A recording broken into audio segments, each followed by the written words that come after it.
নতুন মা আমি এসে গেছি। শুধু আমি একা নয়, শুধু আমি একা নয়, সঙ্গে সঙ্গে কাকে এনেছি দেখো।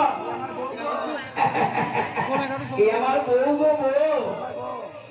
দাদা দাদা দেখ না দেখ দেখ না দেখ কত সুন্দর আমার বউ। কত সুন্দর, কত সুন্দর আমার বউ। ও দেখবি কি করে মুখটাতে ঢাকা ঢাকা ঢাকা। এই অন্যটা একটু আমি ছড়িয়ে দিই। চুপ কর।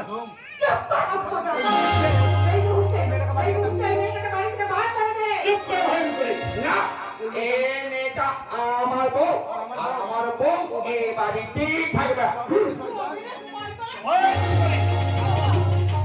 সাবধানে চলার চেষ্টা করবে। এখন আমি বর্তমানে সংসারে, তুমি যা ইচ্ছা তাই করতে পারো না।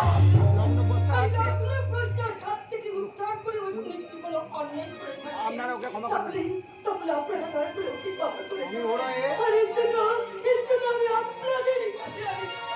মামা তুমি কেন চাইবে মা? ক্ষমা কেন তুমি চাইবে মা? ক্ষমা কেন তুমি চাইবে? আমারই চাওয়া উচিত। ক্ষমা তো আমারই চাওয়া উচিত ছিল মা।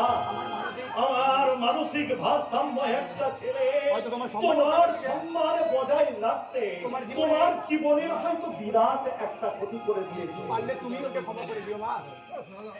পারলে চুপ করে। পারলে তুমি ওকে একটু ক্ষমা করে দিও মা। পারলে তুমি ওকে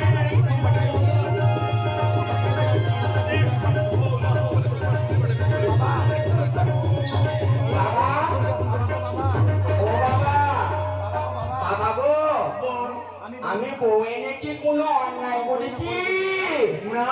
অন্যায় নয় বাবা, অন্যায় নয়, অন্যায় নয় রে বাবা, অন্যায় নয়। যে মহত্বের তুই পরিচয় দিয়েছিস, সেই মহত্বের জন্য আমার বুকটা গর্বে আনন্দে ভরে যাচ্ছে। তাই তো আমি ওই করুণাময় ভগবানের কাছে আমি কেঁদে কেঁদে বলছি, ও ভগবান, ও দয়াময়, তুমি আমাকে যুগ যুগ ধরে এইরকম হাবা গোবার সন্তানের পিতা করে পাঠিও, আমার পিতা করে পাঠিও।